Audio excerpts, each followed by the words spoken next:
Hello dear students. आज अपन topic लेकर आए हैं कैनन ऑफ टैक्सेशन अर्थात कराधान के सिद्धांत।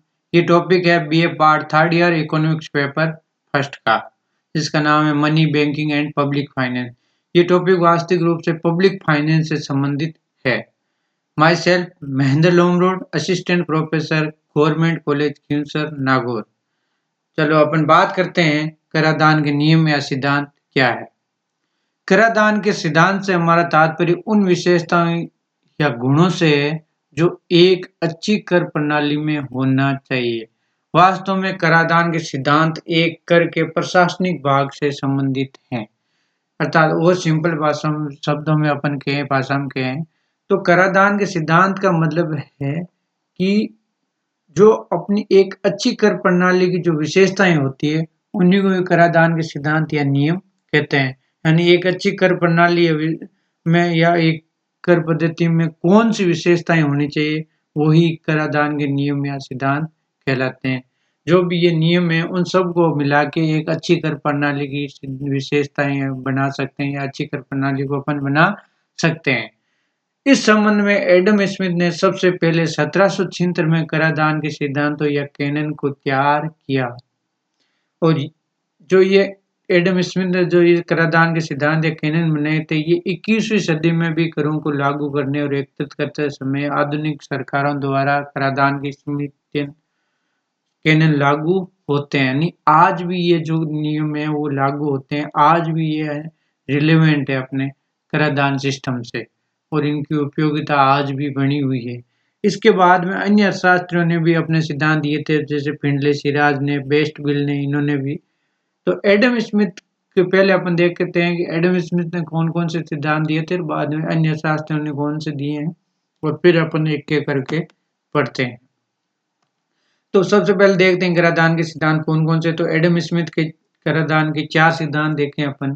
तो एडम स्मिथ ने 4 कराधान के सिद्धांत दिए थे। एक समानता इक्विटी का सिद्धांत, दूसरा निश्चितता का सिद्धांत, तीसरा था मितव्ययिता का सिद्धांत और चौथा था वो था सुविधा का सिद्धांत। ये 4 सिद्धांत उन्होंने दिए थे। इसके अलावा जो अर्थशास्त्र हैं उन्होंने कराधान के जो सिद्धांत दिए उनको अगर अपन शामिल करें तो वो है उत्पादकता का सिद्धांत, सरलता का सिद्धांत, लोच का सिद्धांत, विविधता का सिद्धांत। इसके अलावा भी और सिद्धांत है, लेकिन अपन उसके बारे में अभी बात नहीं करेंगे। ये बात क्योंकि ये जो ज़्यादा इम्पोर्टेंट है एग्जाम की दृष्टि से सबसे, ये और एक अच्छी करने प्रणाली में जो विशेषताएं होनी चाहिए ये इनको बहुत सी विशेषताओं को ये कवर करते हैं। तो अपन सबसे पहले इन सबको एक एक करके पढ़ते हैं। और एडम स्मिथ के जो कराधान के सिद्धांत है वो सिर्फ एग्जाम में भी पूछे जाते हैं, बीए के एग्जाम में और कंपटीशन एग्जाम दोनों ही स्थानों पर पूछे जाते हैं। सबसे पहले देखते हैं एडम स्मिथ के कराधान के 4 सिद्धांत। सबसे पहले का एडम स्मिथ का सिद्धांत है समानता का सिद्धांत। इन सभी सिद्धांत जितने भी अपन पढ़ेंगे, अगर आप उनका शब्द याद है सिद्धांत के कौन सा है तो उससे सबसे पता चल जाएगा कि ये सिद्धांत क्या कहना चाहता है। जैसे बात करें समानता का सिद्धांत। समानता का सिद्धांत मतलब समानता से सभी से सब परिचित हैं। तो वही ये सिद्धांत बताता है कि समानता का सिद्धांत बताता है कि कराधान का बोझ करदाताओं के बीच समान रूप से वितरित हो जाना चाहिए। यानी जो भी कर लगाए जाते हैं वो सब व्यक्तियों पर समान रूप से फैल जाना चाहिए, उसका बोझ है वो समान रूप से फैल जाना चाहिए। यानी जिस व्यक्ति की कर क्षमता ज़्यादा उसको ज़्यादा टैक्स देना चाहिए, जिसकी कम क्षमता उसको कम देना चाहिए। यानी उनकी योग्यता के अनुसार कर वसूल करना चाहिए। यानी ये सिद्धांत बताता है कि सरकार को अपने व्यय की पूर्ति के लिए प्रत्येक नागरिक से उसकी योग्यता के अनुसार कर वसूल करना चाहिए। यानी जिसकी ज़्यादा योग्यता उससे ज़्यादा टैक्स लो, जिसकी कम योग्यता उससे कम टैक्स लेना चाहिए। यानी योग्यता मतलब है क्षमता से। दूसरा है निश्चितता का सिद्धांत। निश्चितता का सिद्धांत मतलब है कि किसी व्यक्ति जो कर देना होता है निश्चित होना चाहिए, न कि मनमाना। यानी अगर किसी व्यक्ति को पहले पता होना चाहिए कि 10% इतनी आय पर 10% देना है, इतनी पर 20 देना है, इतनी पर 30 देना है। ऐसा नहीं है कि बाद में नहीं नहीं इसको इतनी आय पर तो आपको 10 नहीं 20 देना है, इतनी आय पर नहीं नहीं 20 नहीं 25 देना है, 30 देना है, ये 15 देना है। तो उससे क्या ये मनमाना हो जाएगा और उस व्यक्ति से वो एक तरीके से उस सिस्टम से घबराएगा। तो स्मिथ के अनुसार भुगतान का समय भी, भुगतान का तरीका भी और भुगतान की जाने वाली मात्रा यानी कर देयता योगदानकर्ता के लिए और सभी के लिए स्पष्ट होनी चाहिए। यानी जो कर वसूलते हैं उनको भी पता होना चाहिए कि इतनी आय पर अपने को कितना टैक्स लेना है, और देने वालों को भी पता होना चाहिए भाई मुझे कितना कर देना है। यानी वो सब के सब है वो एक निश्चित होनी चाहिए, स्पष्ट होनी चाहिए। यानी किसी व्यक्ति को भाई मुझे इस साल लेना, इतनी आय होगी मेरी तो इतना टैक्स देना, तो उसे पता होना चाहिए, मतलब निश्चितता होगी तो उसको पता रहेगा कि भाई हाँ। इसलिए सरकार जब बजट बनाती है तो पहले से घोषणा करती है कि इस साल इतनी आय पर इतना टैक्स लगेगा, इतनी आय पर इतना और इतनी आय पर इतना, क्योंकि लोगों को पहले ही पता रहे और निश्चित ध्यान रहे, तो उससे वो अपनी टैक्स गणना कर सके और समय से उसका भुगतान कर सके। दूसरी अब तीसरा अपन देखें एडम स्मिथ का सिद्धांत है, वो है मितव्ययता का सिद्धांत।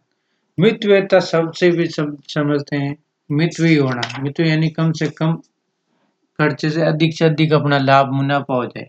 इसी प्रकार ये जो सिद्धांत वो बताता है कि इस कि कर जमा कराने की लागत यथासंभव है वो न्यूनतम होनी चाहिए। कोई भी कर जिसमें उच्च प्रशासनिक लागत और मूल्यांकन में असामान्य देरी और करों के उच्च संग्रह से पूरी तरह बचा जाना चाहिए। अपन देखते हैं कि अर्थव्यवस्था में कि अपन टैक्स विभाग सर गवर्नमेंट कर वसूलने के लिए बहुत सारे विभाग बना के रखती है। जैसे अपन बात करें जीएसटी, इनकम टैक्स विभाग, राजस्व विभाग में बहुत सारे छोट और भी विभाग रहते हैं।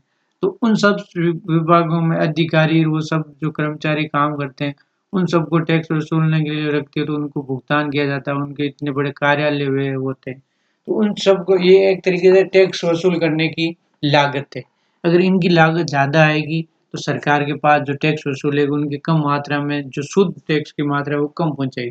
तो एडम स्मिथ ने कहा कि टैक्स ऐसे वसूलना चाहिए जिससे कम से कम लागत हो, यानी ज्यादा लागत नहीं है। यानी प्रत्येक कर इस प्रकार लगाया और वसूल किया जाना चाहिए कि उसके द्वारा राजकोष में जितना धन आए लोगों की जेब से, उसके अलावा फालतू धन कम से कम मात्रा में निकले। यानी सरकार को जैसे 500 रुपए चाहिए, सरकार इस प्रकार कहे भाई 500 रुपए के लिए मुझे इतनी कम खर्चा करना पड़े कि मेरे पास 500 रुपए पहुंच जाए। जैसे मान लो अगर वहां पे 50 जगह जो अगर मान लो सरकार को 500 रुपए चाहिए और अगर 10 रुपए खर्च करके पूरा हो जाए, तो सरकार कोशिश करनी चाहिए कि 10 रुपए से वो कर ले। ऐसा नहीं हो कि 600 रुपए खर्च करे तो सरकार के पास 400 भी पहुंचे, तो उससे क्या होगा, सरकार को उल्टा नुकसान जितना आना चाहिए उतने कम आएंगे। यानी इसकी सिर्फ दशा इसका उद्देश्य है कि भाई जो भी टैक्स आए उसकी प्रशासनिक लागत कम से कम होनी चाहिए, और ये आज भी सिद्धांत लागू होता है।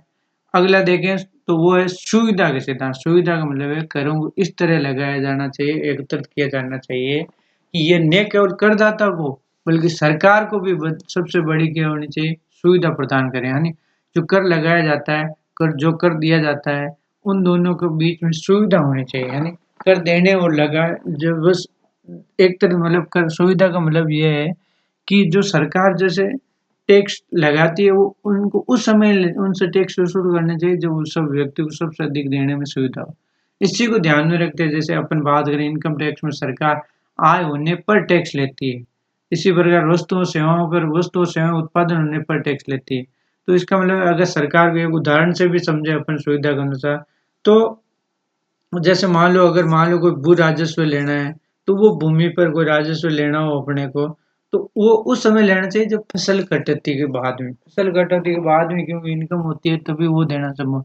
अगर फसल लगाने के समय या बीच में लेंगे तो उसे देने की सुविधा नहीं होगी, देना संभव नहीं होगा। वो तो इस प्रकार लगाना चाहिए कि भाई इस तरीके से आसानी से उसे वसूल किया जा सके और आसानी से वो देने में उसको सुविधा हो।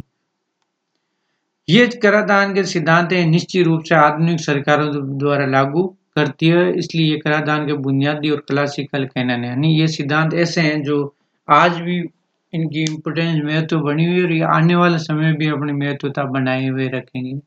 इसके अलावा अगर अपन आगे सिद्धांत देखें अन्य अर्थशास्त्रियों के द्वारा दिए गए हैं, तो सबसे पहले बात करते हैं उत्पादकता का सिद्धांत। उत्पादकता का सिद्धांत है वो सार्वजनिक वित्त के प्रसिद्ध अर्थशास्त्री चार्ल्स एफ वेस्टबेल ने दिया था, और वेस्टबेल के अनुसार करों का उत्पादक या लागत प्रभावी होना चाहिए। इसका तात्पर्य है कि किसी भी कर से होने वाली राजस्व उपज एक बड़े आकार की होनी चाहिए। इसके अलावा इस सिद्धांत में कहा गया कि केवल उन करों को लगाया जाना चाहिए जो समुदाय के उत्पादक प्रयासों में बाधा नहीं डालते। अर्थात इस सिद्धांत का सीधा सा और सिंपल सा शब्द ये है कि कर ऐसे होने चाहिए जो उत्पादक हो, न कि उत्पादक कार्यों में बाधा उत्पन्न करे। यानी मतलब लोग ऐसा नहीं हो कि कर इतने ज़्यादा लगाए तो लोग उत्पादन करना ही नहीं चाहिए। लोग उत्पादन करने से डरे। यानी कर ऐसे होने चाहिए जिससे लोग कर उत्पादन करने के लिए प्रोत्साहित हो। यानी उनको ऐसा नहीं महसूस होना चाहिए कि मुझे कर ज़्यादा देने से मैं उत्पादन करूँ या नहीं करूँ, शंका पैदा नहीं होनी चाहिए।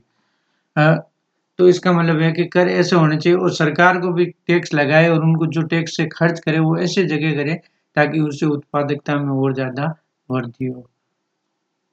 करों का जो अगला सिद्धांत है वो है सरलता का सिद्धांत। सरलता सबसे समझ है कि प्रत्येक कर लोगों के लिए सरल और समझ में आने वाला होना चाहिए ताकि करदाता की सहायता के बिना ही करदाता बिना सहायता के इसकी आसानी से गणना कर सके। सिंपल सी बात में ये है कि भाई कर जैसे सरकार ने मान लो जीएसटी लगाए तो लोगों को समझ में आना चाहिए कि जीएसटी है क्या, किस वस्तु पर कितना लगता है, क्या है, कैसे गणना की जाती है।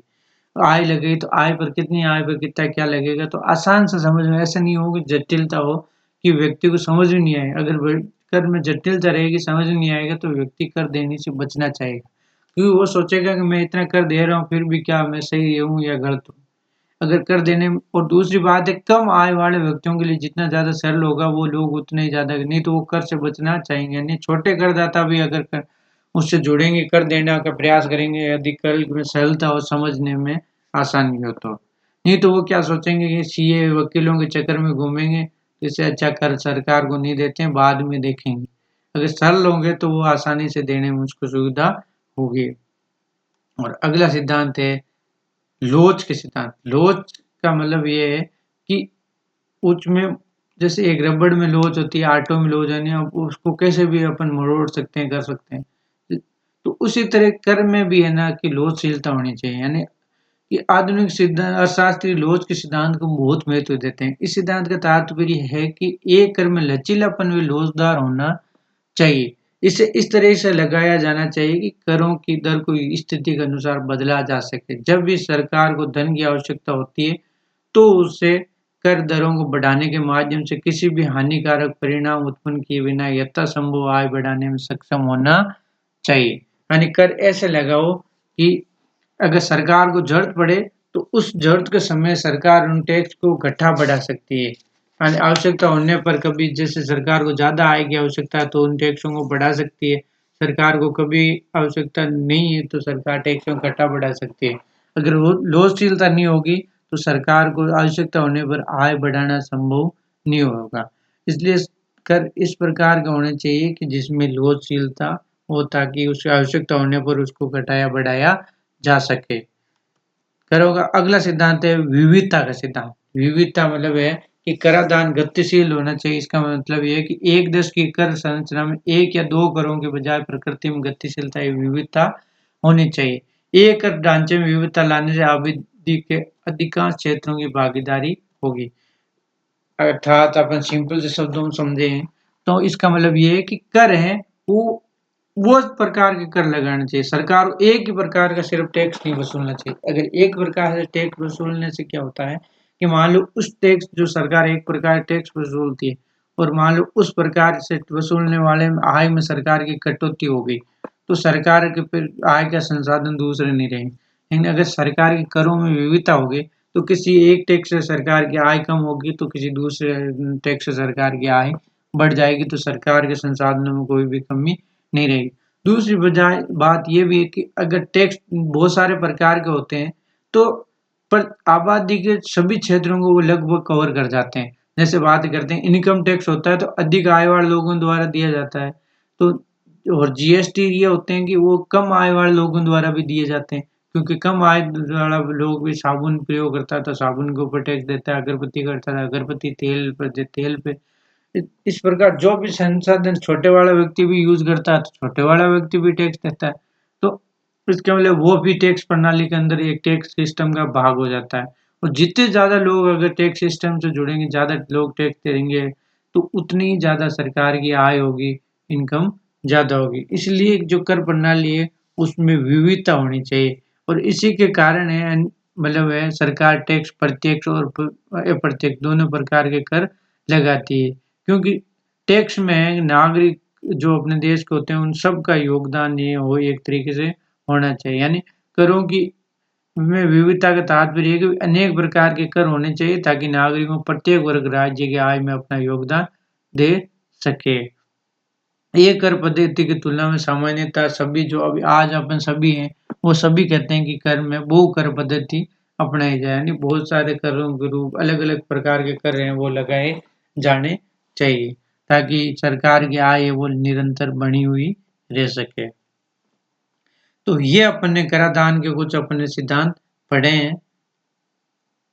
तो इनसे अगर अपन देखें इन सभी टैक्सों से निष्कर्ष निकालें तो वो निष्कर्ष निकल के आता है कि कराधान के ये सिद्धांत एक अच्छी कर प्रणाली के आवश्यक अंग माने जाते हैं। जितने भी अपन सिद्धांत जैसे निश्चितता होनी चाहिए, सरलता होनी चाहिए, सुविधा होनी चाहिए देने में, मितव्ययिता भी बरतनी चाहिए, मतलब कम खर्चे में ज़्यादा टैक्स वसूल करने की ऐसा होना चाहिए, उत्पादक भी होने चाहिए, लोचशील भी होने चाहिए, विविधता भी होनी चाहिए। ये सभी एक तरीके से अच्छी कर प्रणाली का आवश्यक अंग होने जिसमें ये गुण होंगे वो प्रणाली बहुत अच्छी टैक्स प्रणाली मानी जाए। दुर्भाग्य से वास्तविक दुनिया में ऐसी आदर्श कर प्रणाली शायद ही कभी देखी जाती है। लेकिन एक कर प्राधिकरण को कराधान के उपरोक्त सिद्धांतों को लगातार बनाए रखना चाहिए ताकि एक आदर्श कर संरचना का निर्माण किया जाए। यानी एक कर प्राधिकरण कोशिश करनी चाहिए कि इन सभी जो अपन कराधान के नियम है वो एक अच्छी कर प्रणाली में उपलब्ध हो ताकि एक अच्छी कर प्रणाली का निर्माण हो सके। तो thank you watching this video.